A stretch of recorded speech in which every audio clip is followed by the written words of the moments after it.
Hi, everybody. Thank you for tuning into the Scene Snobs Network. But I'm not here to talk to you about the Scene Snobs. I'm here to talk to you about Max and Jason, Three Geeks Podcast. You will probably tune into the Three Geeks Podcast and be like, 1, 2, 3. Okay, well, there's obviously more than 3. There's like 89 million of us. We started with 3. We're like gremlins. We just keep multiplying. Yeah, they fed us at midnight. They poured some water on us. And now it's like 78 geeks. But you can be a geek too. If you like comedy, which we sometimes do, if you like hearing about movies, TV shows, you like hearing hot takes from Max and John, you like hearing somebody who loves most things, but when I get mad about a show, it's pretty entertaining, I gotta say. But no, with the Three Geeks Podcast, we're just a group of friends that don't talk to each other through the week so we can have natural conversations on Sunday. Yep. We're like actually probably the worst group of friends because we don't ever talk to each other outside of doing podcasts. I mean, except for you and I, but that's because we're roommates. But, like Three Geeks Podcast. Tune in, check us out. And have fun. Yes. Feel free to like, comment, and subscribe. Yeah. And recycle your droids.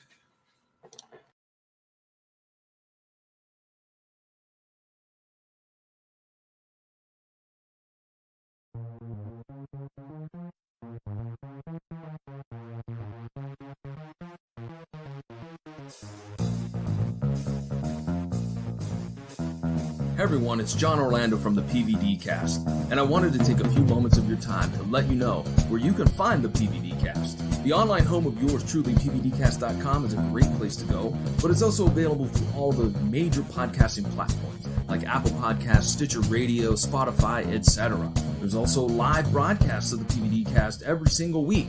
Mondays 8 p.m. Eastern through the Facebook page of the PVD Cast, and Tuesdays at 7:30 p.m. through the Scene Snobs Facebook page. And no matter how you listen, please make sure you rate, review, and subscribe. And with that, I will chat at each and every one of you later.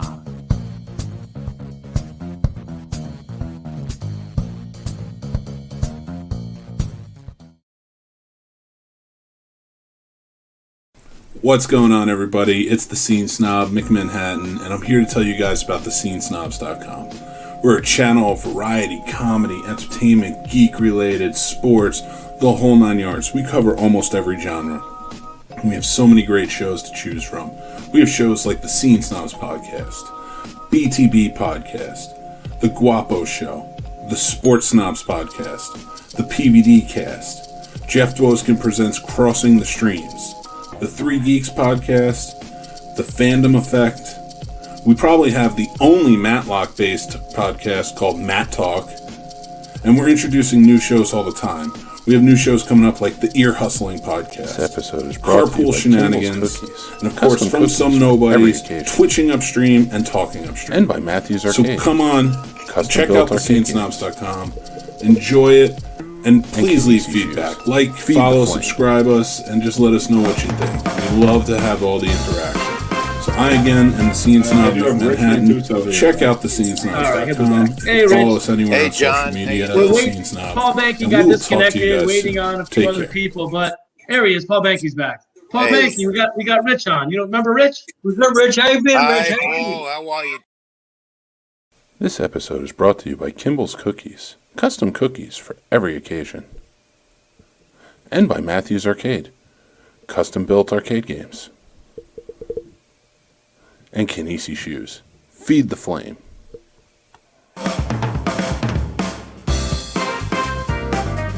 I do have Rich Mancuso here, though. All right, he'll be back. Hey, Rich. Hey, John. How you We're doing? waiting. Paul Banky got disconnected, waiting on a few other people, but there he is. Paul Banky's back. Paul Hey. Banky, we got Rich on. You don't remember Rich? What's up, Rich? How you been, Hi, Rich? Paul. How are you, champ? You keeping warm out there, my brother? Oh, this is ridiculous. But what are you going to do? It's part of being a winter in New York.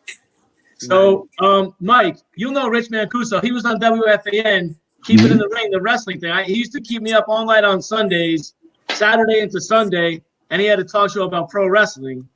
And if you want to ask him some questions about yesterday, the Royal Rumble, I'm sure he'll have a lot to tell you. I was just watching that with my kids. Rich, it's Paul Mancuso. Good meeting you. Yeah. Some of my stomping grounds. I still follow it. I'm not in the industry, but I follow it just like any fan does. predictable, but Oh yeah. it's fun. So he worked for the WWF way a long time ago. He had the thing. He had the Sports Channel America TV show. I remember And that. so Rich, you see the setup over here. This couldn't be any simpler, right?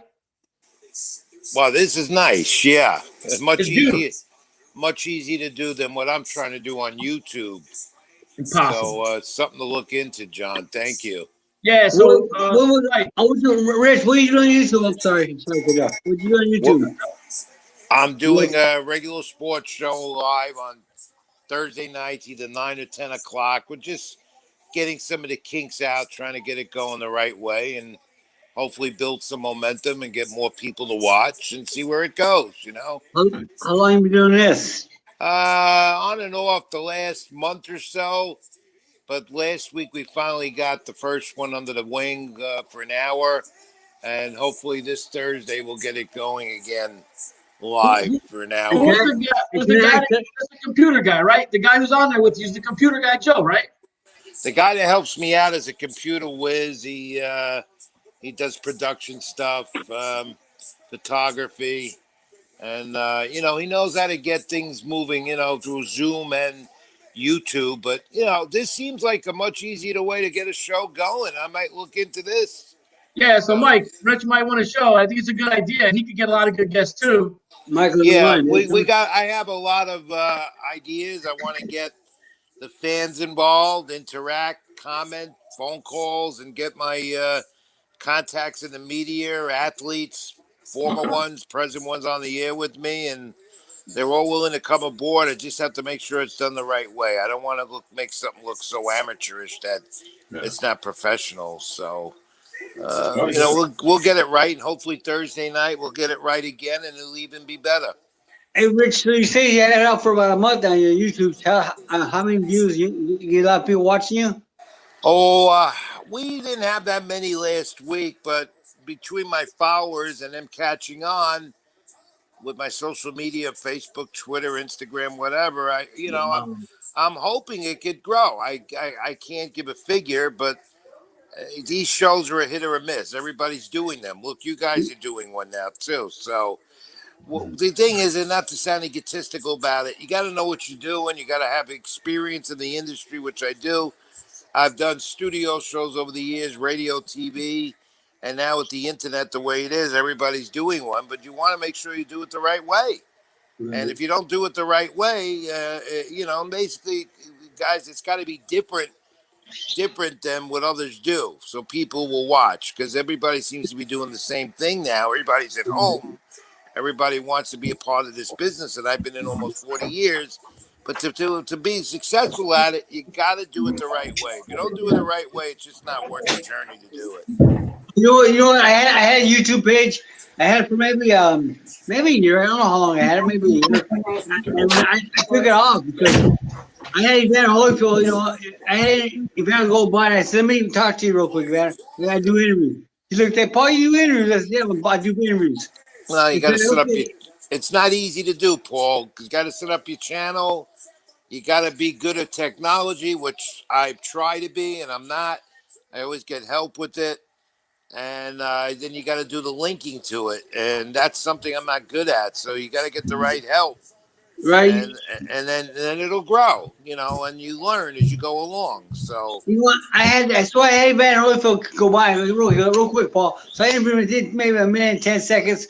And it's cool. If I understand they don't know Paul Banker, they don't know box time, but it's Evander Holyfield getting interviewed for a minute and a half. I would listen to it. I only got like 46 views watching it at a year and a half or whatever. I thought, damn, I must have did the YouTube. The girl did the YouTube page for me. I think she cut it shorter, or not cut it short. She didn't open it up for people. I don't know. Yeah. And you got to be consistent with it too. If you're not consistent with it, it's not going to work. When you're on one week, you got to be on the next, and maybe not twice a week. The more you do, the better it becomes. It gets better and better as you go along, and you work on the kinks. You look at what you do, just like as a writer, and I've been all these years. You look at your writing and you assess it. You look at it, you critique it. And you look at how to make it better and better. And, even all these years as a writer, as an established sports journalist, I'm still learning. It's you're never an expert at it, and I don't care if you're a Pulitzer Prize winner. Wow. You are never an expert at writing, and let alone broadcasting. And it's so much harder on the internet, guys, to get the show to be the way you want it to be, because there's so much competition, more than ever was in this business. I mean, you either were a newspaper man, a radio or TV guy back then. That's not like that no more. Now it's the internet. And like I just said, everyone is doing a show. And the thing is, you do something different that will appeal to the viewer, the listener, and you might have luck at it. It might go the way. Look, I'm going to give a quick example. It's not a sports show. I hooked up with a young man. He's known as Action Kid. He's on YouTube, and I've done numerous videos with him. In the last year, he's grown his channel. He's got a concept of walking through New York City neighborhoods. And now he's up in Boston doing it up there this week. And he grew from nothing to almost 1 million views, 1 million subscribers right now. Because nobody's done it. Nobody does it like him. What's he do? Walk in the neighborhood and do what? What's he doing? He walks through the neighborhoods and he looks at different theory, like in New York. He'll go to a neighborhood in New York, any neighborhood, and the outside suburbs as well. He'll take a look. He'll just tour it and show people around the world what the neighborhood looks like, what's there. You know, and it's an interesting concept. People latched on all over the world. That's right. No one did that before, and that's why it's so successful. That's very simple. I asked him, how did you come up with the idea? He said, well, he's Korean. He never lived there, but he knew some people in Korea that were doing it there, became a success, did his homework, his research, tried it here in New York, the capital. I mean, that's where you do it. And so, you know, but with sports, it's all different. When you do a sports show, it's totally different because every day you see someone else coming up with a different show. So some last, some don't. I hope mine can be a good part of the later part of my career and that it lasts a while. And what have you done during the pandemic? You started that up. Who do you write for now? And who have you written for in the past? Well, I write for a lot of websites, John, as you know. With NewYorkSportsDay.com, with MetsMemorizedOnline.com, LatinoSports.com, and then I got a couple of boxing sites, including our buddy Steve Casper's site on Facebook, his blog on Facebook, Worldwide Boxing. So, look, it's enough to keep me going. The money's not like it was, but I'll take it. I'm still in the business. I'm still active in the business. I still have a voice in the business. And as long as I can be published on those websites and any others that I write for from time to time, you know, it's keeping Rich Mancuso happy and it's keeping me going. I'm fine with that. Hey, Rich, you said about the W. So you were at WWE back in the days, right? Oh, way back. Yeah. I didn't have a long stint with them, but, you know, it was fun. And then I went on to other things in pro wrestling over a couple of years later, and even later on. And yeah, pro wrestling is it's entertainment, you know, and it's a lot of fun. And some of my better days in my career were dealing in pro wrestling. The guys are great to work with.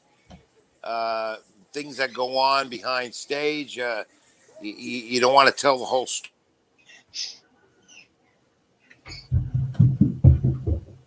So, What happened? Something came out. No, that was on my end. I didn't. I got to learn that to block my callers when I'm doing shows. That happens. What do you do? You're not really involved in the wrestling world now, other than a fan, would you say? I'm more of a fan, just like you and everyone else, John. And yeah, I don't have a forum with it. If I want to write a column about it, I will. I probably will as we get to WrestleMania again in April. No, I'm not involved with it at all. If somebody wants me to do an appearance and do something on the mic or write a column for something, you know, naturally I'll jump at it because I know the history and I know what's going on now. But No, as a full-time writer or broadcaster with pro wrestling, absolutely not. I've been thinking about doing a book, but even today, writing books, and Paul, you could know about that. Writing a book is not easy to do, and let alone getting it marketed so people are going to read it and buy it. So I'm thinking about a book and maybe dealing with pro wrestling. I have so many stories behind the scenes, some funny ones, adventures. So I'm thinking about it. I got the pieces written down, but I haven't really worked on it. Hey, Rich, Bianca is John. She has a son that's a professional wrestler. At 17 years old, a wrestler. The kid is very. I'm a wrestling fan, but not a big time. But I'm a wrestling fan, and this kid is great. He was supposed to fight last week. John had a match. I mean, Bianca Belair. Yeah. Blanca Gutierrez. Yeah. She's in there now. She's become a rising star fast. No. Her son. Her son, Starboy. I thought you were talking about Bianca, the WWE diva performer. No, I'm sorry, I got that mixed up. His son's professional, pretty little kid. I'm like, I saw him doing on YouTube. Like, wow, this kid's pretty good. Really good. It's hard. You got to pay his dues. Is it her son? Yeah, it's her son or nephew. Oh, no, it's her son. Yeah, it's her son. Wait, they're in Philadelphia. I think they got stuck here. They had 2 shows over the weekend. Yeah, they're back home, aren't they? Philly. He had another match yesterday, right? Yeah, no, I haven't seen it. Maybe I'll catch up with that. But what's his name? Starboy or something? Yeah, Starboy. Yeah. I don't know. Maybe I'll catch up with that eventually, but I haven't seen it. You know, I've seen him for her or whatever. But yeah, he's 17 years old, and then well, if they want to be a professional, they got to be with the right people. You got to hook up with WWE Performance Center. That's not easy to do. Easy to do. It's not as widespread an industry as it once was to get to the top. You know what? I was very blessed when I was very blessed at the Cow Palace. I'm talking about in the 70s. I got to see Rock Johnson, with Pat Patterson. Those were legends I worked with years ago. Yeah. You know what? They were the epitome of what pro wrestling was then. And those are legends. That's when the business wasn't so much entertainment as it is now. You could actually see a wrestling match, and you could appreciate the art of it more. Now it's all theatrics and entertainment, and that you do that for, it's obvious. They're not gonna. If they don't do that, they're not gonna get the ratings. They're not gonna get the money. So it's a totally different industry. I don't like the direction they've gone, but hey, this isn't 1960, 70, 80 no more. Even with Hulkamania, we're in a whole different era. It's a new ball game. And is it worse or better for like someone coming up? It's more difficult for someone coming up again, John, because if they got to join an independent group and they have to go to a wrestling training ground school, there's so many of them around. Not many of them are very good. And you got to go to the ones that have the reputation that are good, and they'll charge you tons of money. And then you got to hope that the person running that school has connections in the business to give you a shot, maybe to work for the 2 major groups, either AEW or the WWE. And I'm telling you, if you don't join WWE and go to their training ground in Orlando, Florida, at their performance center, you don't stand the shot. You're wrestling as an independent performer in high school gyms and little places like that. And even now with the pandemic, there haven't been many shows around for those guys to work. Just like fighters, they've been shut out. So it's difficult. We're in a difficult time. It's in a difficult time now for someone to even think, a young person who wants to be a pro wrestler. It's really, really difficult to get to that point now. Yeah. And then what happens when they get there? I mean, it's not like they couldn't go from one place to the next. They can last about 6 months to a year. And they got to if they don't get hurt and if they don't perform right, they're done.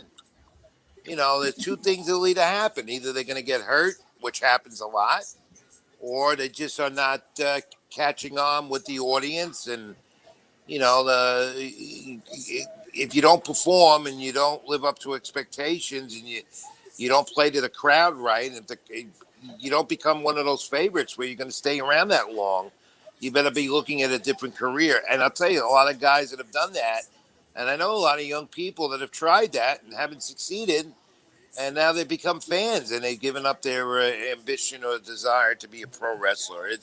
I think it's one of the most toughest industries to get involved with.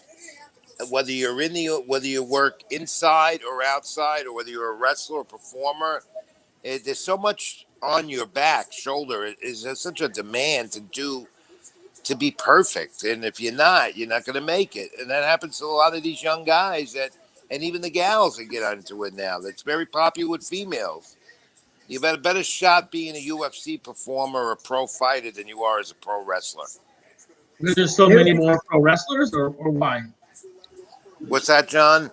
Because there's so many more pro wrestlers. It's just saturated. It's very saturated. There's only so many jobs. There's so many people, so many contracts they can give out. And it's because you have to be really, really special to catch on. I mean, I'm watching Monday Night Raw right now. There's a young man there from Brooklyn, Damian Priest. He's a young man from Brooklyn.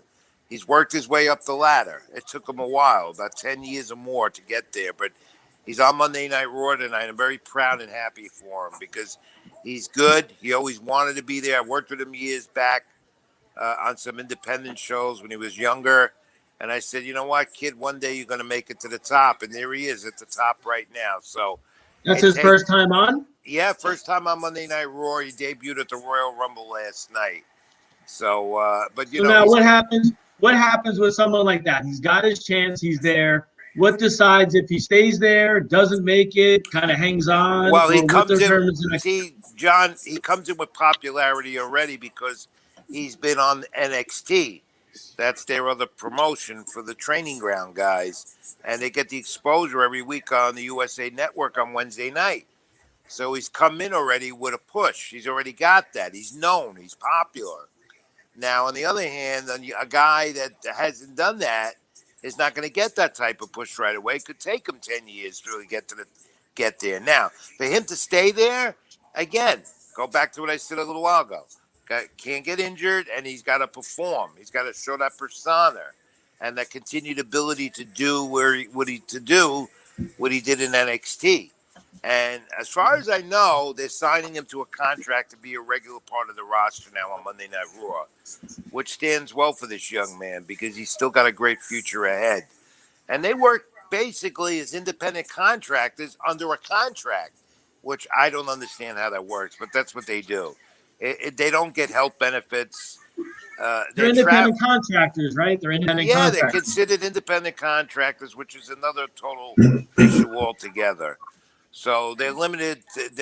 They're limited on what they can do and where they can go. And as far as their marketing, they have to listen to what WWE tells them to do. Their name is trademarked. They can't take it somewhere else. You know, it's a rough business. It's a rough business, but you know they can make some money and do a certain amount of years, get out, and they're okay. Hey, Rich. Hey, Rich. I'm throwing a different subject. Can you hear me? Yeah. Hey, what do you think about this? Canelo's fighting again. Canelo's fighting next month. Yeah. And you know what? I'm gonna tell you what. This is my opinion. These fighters, you know what? They fight once, twice a year. That's it. Man, what the hell? If I was a fighter and time's going by quick, I mean, I know the coronavirus is hard. It's hard now. Well, it's hard, Paul. But yeah, you make a good point. But with Canelo now, he's gonna. I think this year we might see him 3 times, which is and you know Canelo's gonna fight next month in February, which is great. February, May, and probably again in the fall. Right. And you know, as a boxing guy, you know that as an old, guy who's been around as long as I have. That's good. That's good for the sport because he is the top fighter in the world, no doubt about it. Oh, yeah. And you want that. You want that. He is. I write all the time. Canelo Alvarez is the face of the sport. He's so, what? like him or hate him, he's good for the sport. He's $375 million he made, signing contract, whatever he made, $375 million. Yeah, well, that was another fiasco. Now, you know what? He went for the money. It's just for saying that. Come on. So now you have to fight you know, when you're working with Oscar De La Hoya, you know, these are the things that happen. Right. So he's not with Oscar no more. No, he's not with Oscar no more. Though it's funny because Oscar is around him, you know, on these promotions with the Zone and Eddie Hearn. I mean, it's crazy. Yeah. It's just a crazy. John can tell you more. It's a. Paul knows as much as anybody. This is you know, Paul. It's crazy. It's a crazy. You know, it's weird. It's different. World champion like you would know how different it has become and how much more money's involved, and so many of the logistics that are involved with it. And then, you know, a guy like Canelo Alvarez comes around who's getting up in age but seems to be getting better and better. Right. And a guy like Canelo now at 168, he can come down to 160. But at 168 right now is where he's going to get his fights. Everyone's gunning for him, and he's got some tremendous opportunities this year to really dominate the sport even more than he already has. Wait, now we think about this. I know there's a rumor. Everybody's talking about it's an exhibition battle, but Ryan Garcia, Manny Pacquiao. Well, did you read my column last week? No, I didn't. I'm sorry. You got to read my column. I think it's ridiculous. It's a joke. It's a circus. It is. They want to do that. They're hurting the sport. You know what? You're right. Go ahead. And you know, look, Ryan Garcia is talented. Manny Pacquiao will beat him if they do this. Easy. Garcia's not ready for a Pacquiao. Besides the point, he's got to come up and weight, and I can't see a young man like that. Yeah, 2-3 weight classes. That's ridiculous. It's totally now. It's just not. It's not a show. It's do it for the million to make a quick $5 million. Well, you know what? The kid is stupid because that kid could be making $5 million a fight in a matter of time. But he doesn't have to do it now against Manny Pacquiao. I think it's bad for the sport. It's bad for Ryan Garcia. But it's bad for me. If they go ahead and do it, and it sounds more and more like they might be doing it. Yeah. Well, what happens here is it's going to draw. It go on pay-per-view, and because Ryan Garcia has all these followers, they're going to buy into it. And Manny Pacquiao's got all the popularity as the legend. They're going to buy into it. And there's going to be that intriguement about a 21-year-old, 22-year-old fighting an eight division champion legend Hall of Famer on the tail end of his career as well. Right. Manny Pacquiao is better off fighting the guys in that division to end his career. He's already got one of the belts in the welterweight division, and he should continue to do that, defend it, and see where it goes. I mean, Pacquiao's got a lot of options. He doesn't need Ryan Garcia. Exactly. And what is Ryan Garcia thinking when he wants to dominate that lightweight division with Deontay Davis, Teofimo Lopez? What is he thinking? He's not going to help himself by that. And you know what? Kevin Haney? Unless Ryan, and Haney. I keep forgetting about him. He's the sleeper and the good one in that division. What is he thinking about? Because his last fight against Campbell, he got knocked down, got hit on the chin, went down, came right back up. Can you imagine now if that happens when he fights Pacquiao? What happens to him in the lightweight division? No, man. His stock goes down. Right. I don't agree with it. It's a circus, as I wrote it. You got to read my column. And I will. It's bad for the sport. Really bad for the sport. I agree with you because Manuel got nothing to gain from this kid. Of course, this kid had a lot to gain from man. Look, I'm a big fan. I'm a big fan of Ryan Garcia. You know, it's stupid. The guy get jump. Man, like you said, Campbell. Manny is on his way out, but Manny still got some. Manny can't fight. Manny can still fight. Manny has so much experience. He was schooled. And you know, it would be stupid on Ryan's part to fight a guy like Manny Pacquiao. I think it's a big old. Well, you know, hype it up. You're trying to the people in Ryan Garcia's corner, they have to talk to him, and they have to not think about the money first. It's Golden Boy. Yeah, well, you know, that's what I'm saying. They got to stop thinking about the big payday and the money, and think about the kid's future, his career. Pay his dues. Pay his dues. And Pay his forget dues. about the money right now because he's going to make a lot of money. But to do this now could really put a real kick in the ass to a great young career that's growing. Right, right. Why put the pressure on himself? It's ridiculous. Don't make sense. Pacquiao was his hero? That's what's wrong with boxing. He can't do things like that. Yet because you have all the networks, the revenue streams, and all of that, they'll do it because they know it'll generate income. It's all about the money, don't we? It's always about the money. They market Ryan. I don't see what it does for Ryan either. No, they market Ryan really good. You gotta give them that. They market Ryan really good. Whoever did it, they market.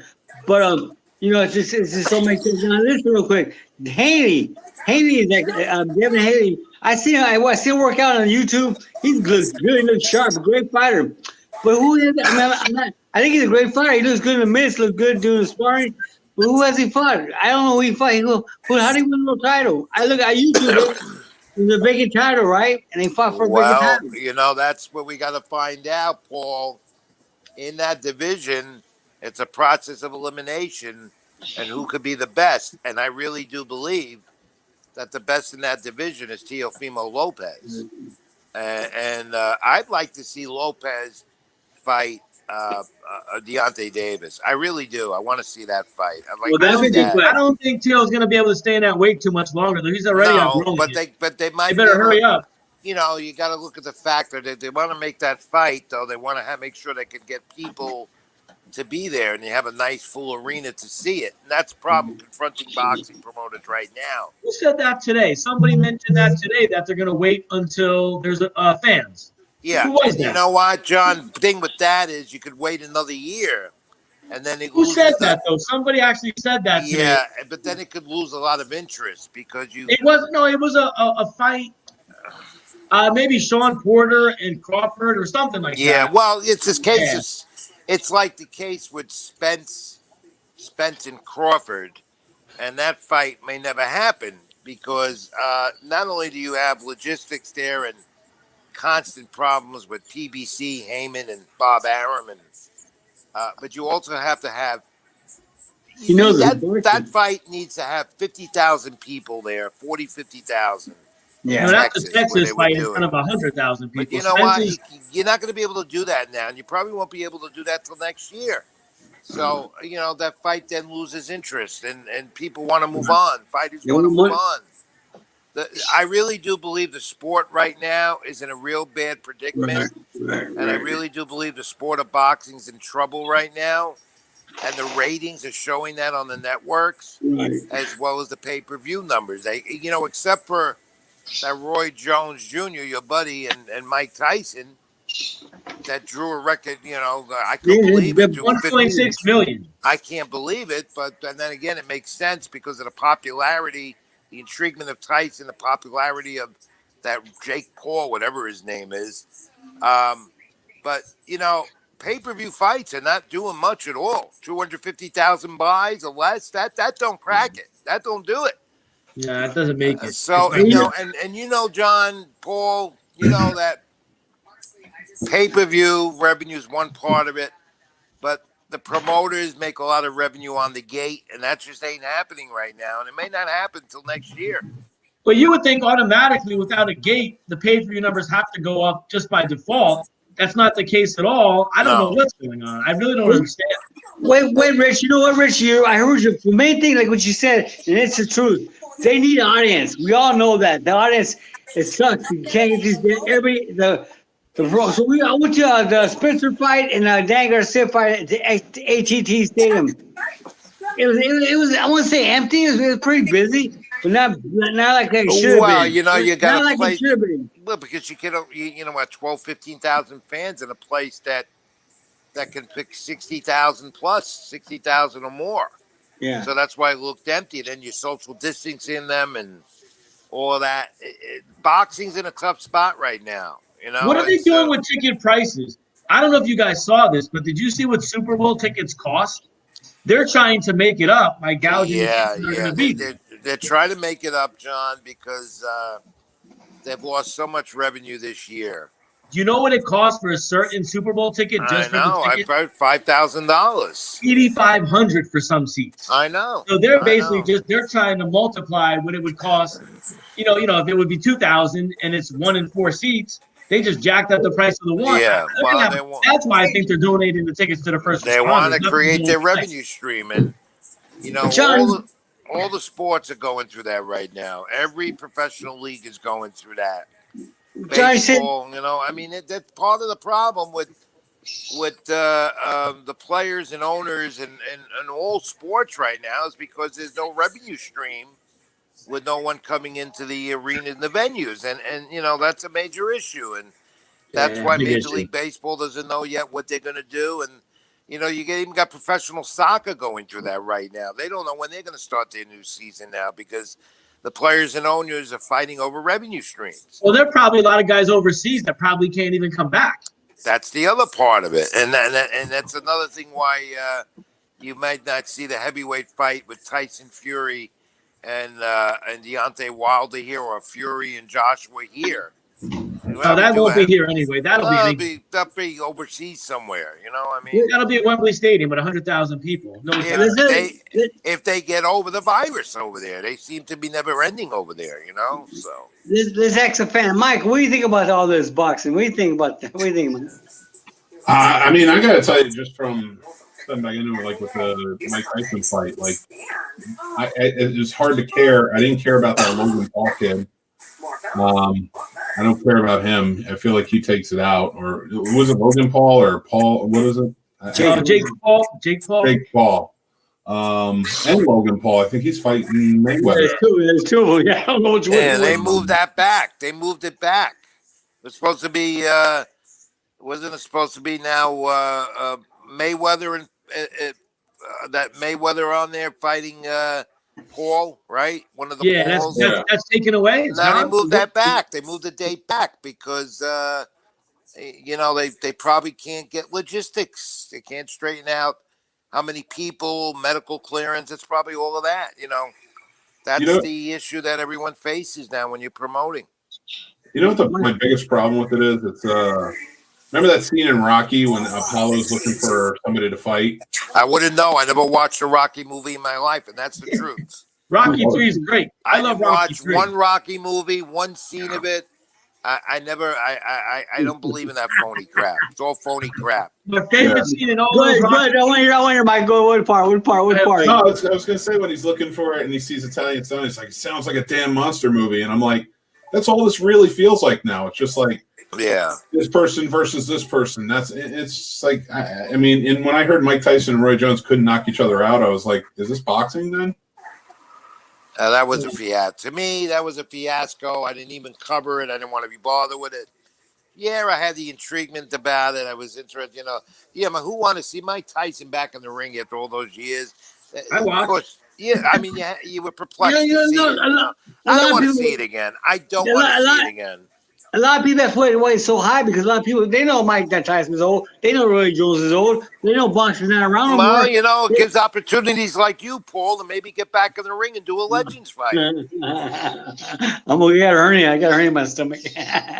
I'm not for it. I'm not for it at all. And the only way that'll stop is if the people don't buy into it or someone gets hurt, unfortunately. That's the only way it'll stop. Otherwise, this is a trend that's going to continue until it gets old and people don't want it no more, or someone gets hurt.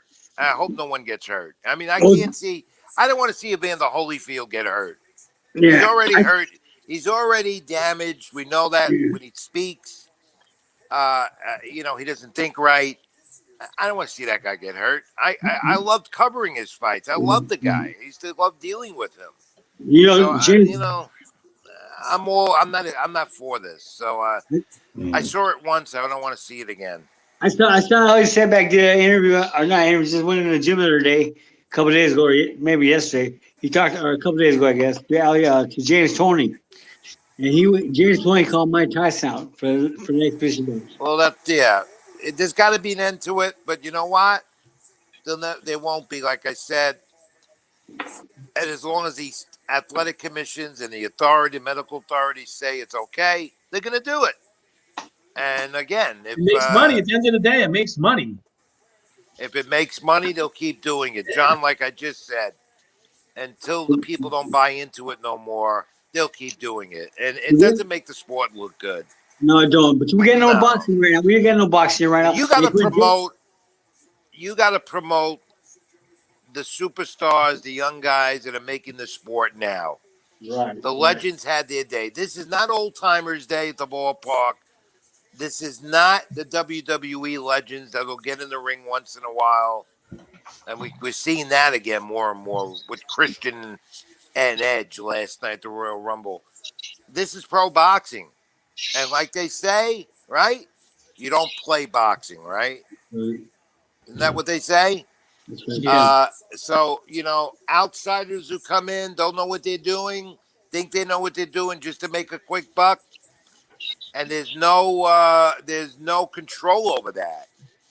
And if you had a national boxing commissioner, maybe there would be some control. These things wouldn't be happening. But we don't have that. It's a sport. I like that. You say don't. You don't Paul, play if you know boxing, and you do, John, you'll hear me say it all the time.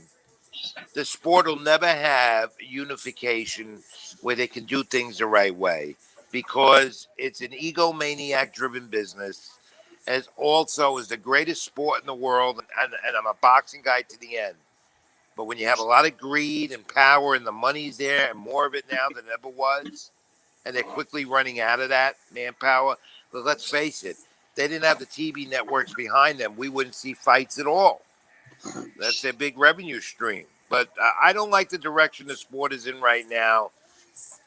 Pre-pandemic, they were on a high. Right now, I think they're heading to a decline, and they better straighten their act out because if they don't, the sport's going to be in more trouble than it ever was. We're all in a different place today. That's why it's crazy like that right now. It's crazy. So, what is the big thing that can happen in boxing right now? I'll tell you right now, Ryan Garcia Pacquiao is probably the biggest thing for household names. Bruce wants to fight. Bruce wants to fight. You want to watch the guy fight wrestling. Are you watching the match right now? He's watching pro wrestling. I'm watching Monday Night Raw right now. Yeah. Is that kid on right now? Is that kid on?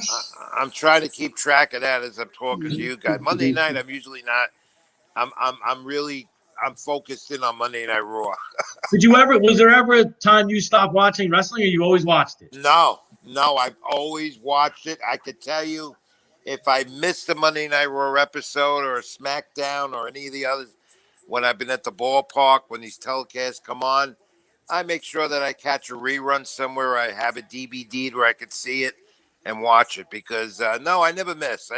What made you a fan of pro wrestling? When you were a little kid? You know what? I just was 5 years old, John, and I'm in front of the TV, and I'll never forget the day. It's like yesterday, 5 years old.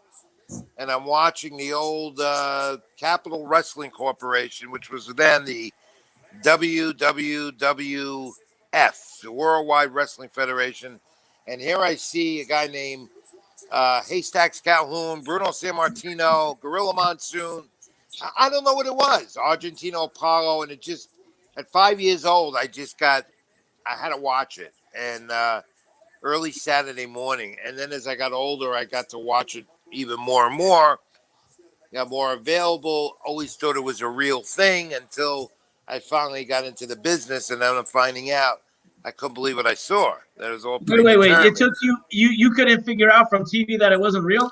No, because back then they were taping in Allentown, Pennsylvania, in a TV studio, so it looked really real on TV.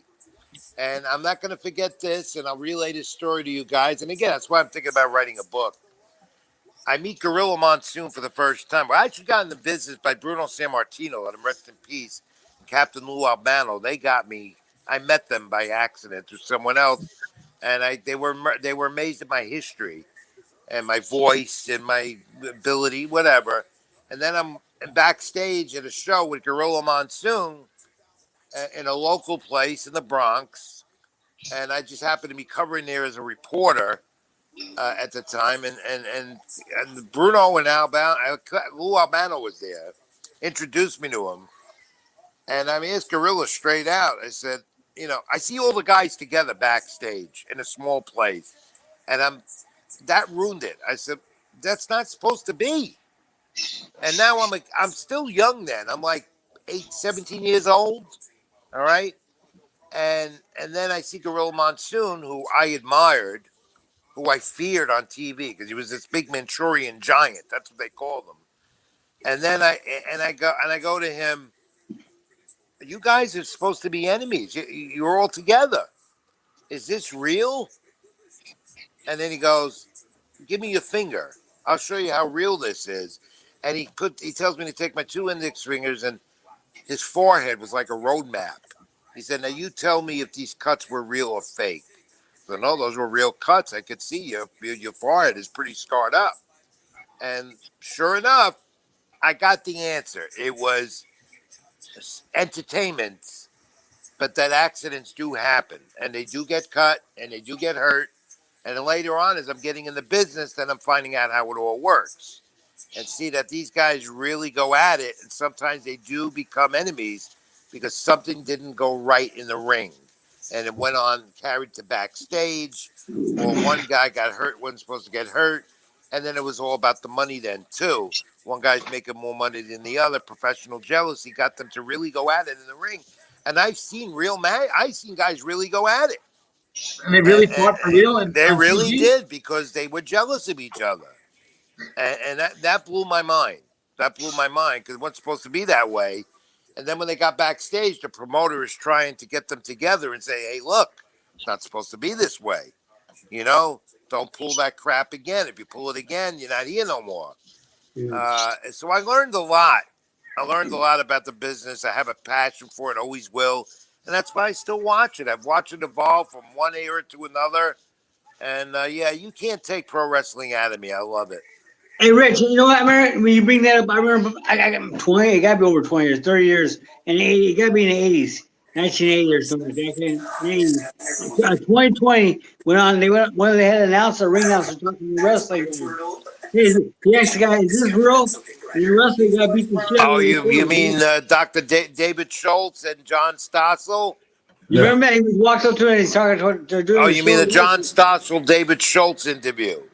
I can't remember. He walked up. Yeah, that's what it was. And John Stossel had permanent ear damage. That was a real thing, because Stossel challenged. You know why, Paul? Stossel challenged one of the worst guys in the business. He wasn't a nice guy. David Schultz wasn't a nice guy. And you're going on national TV and you're trying to expose the business to one of the worst. That was the worst guy to interview, to ask that question to. The worst. Yeah. And he suffered it because he's a permanent ear damage. Yeah. How did you get along with Dr. D or no? I did, but I didn't have like these dealings with him where I had to work with him 24/7. Yeah. All I had to do was go over a little bit about the script, what was going to happen when I did some TV. And no, he wasn't a very nice guy. I got to tell you right now, I'm not a very nice guy.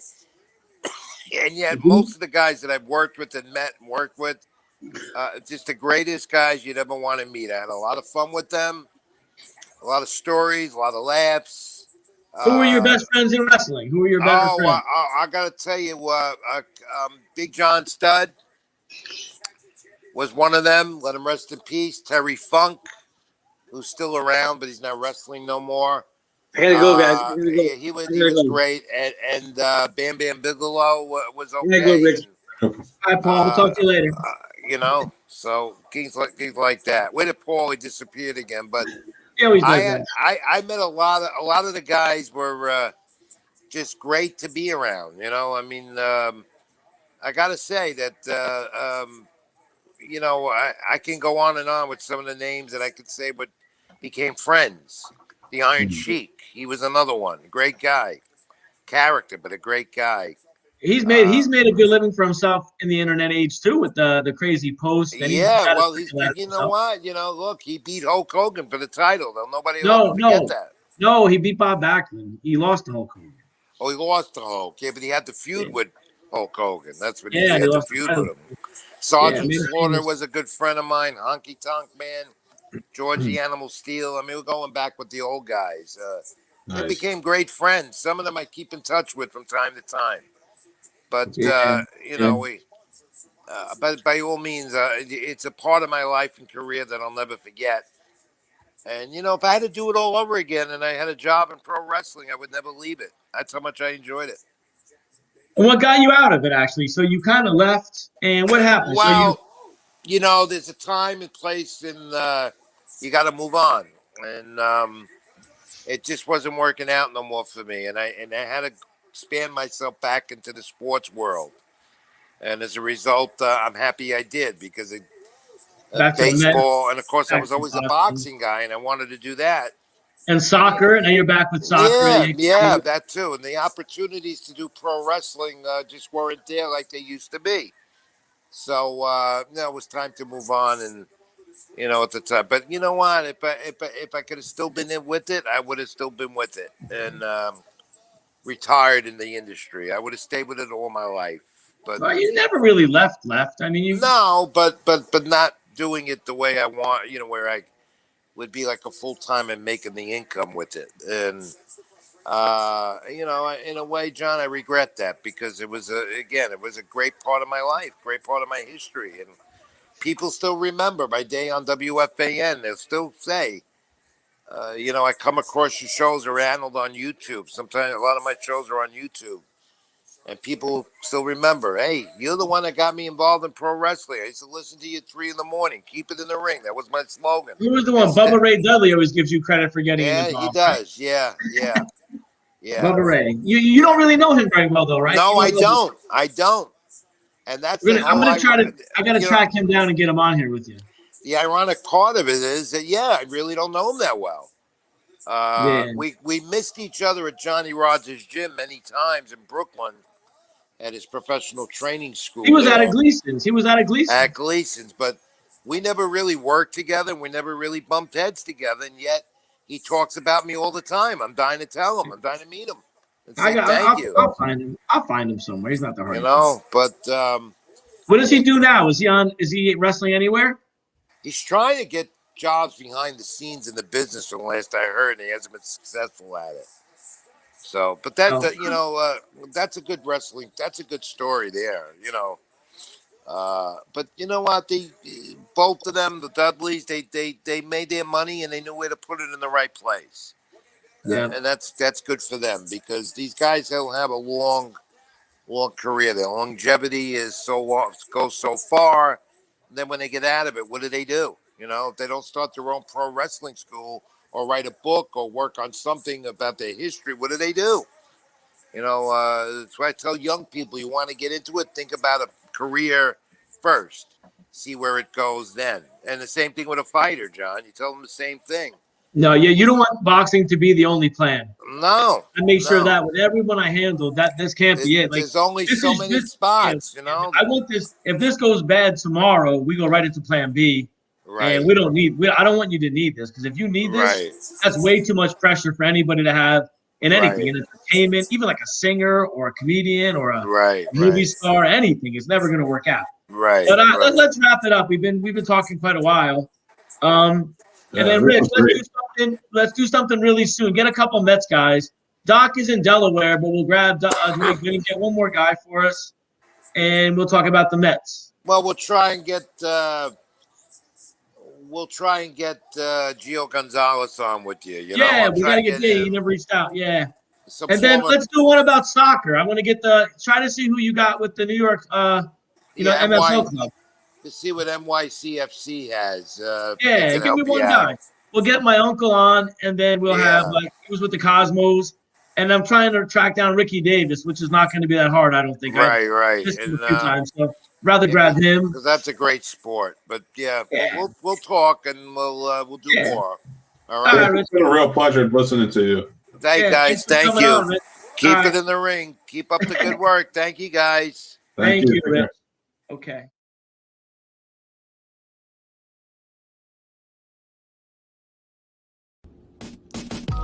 And that's our show, everybody. Thanks for listening. I am Mick Manhattan, the Scene Snob. We always appreciate you guys tuning in and commenting along and everything else. Go check out this show or any of our other shows on thescenesnobs.com. Thescenesnobs.com. We love you. You guys are awesome. And if you would like, follow and subscribe to our social media. That really helps us go a long way. And please spread the word. Tell your friends. Have them come in. We love feedback and everything else. So everybody, you have a great day. Again, thanks for listening. TheSceneSnobs.com. Take care, and I'll talk to you soon. Bye.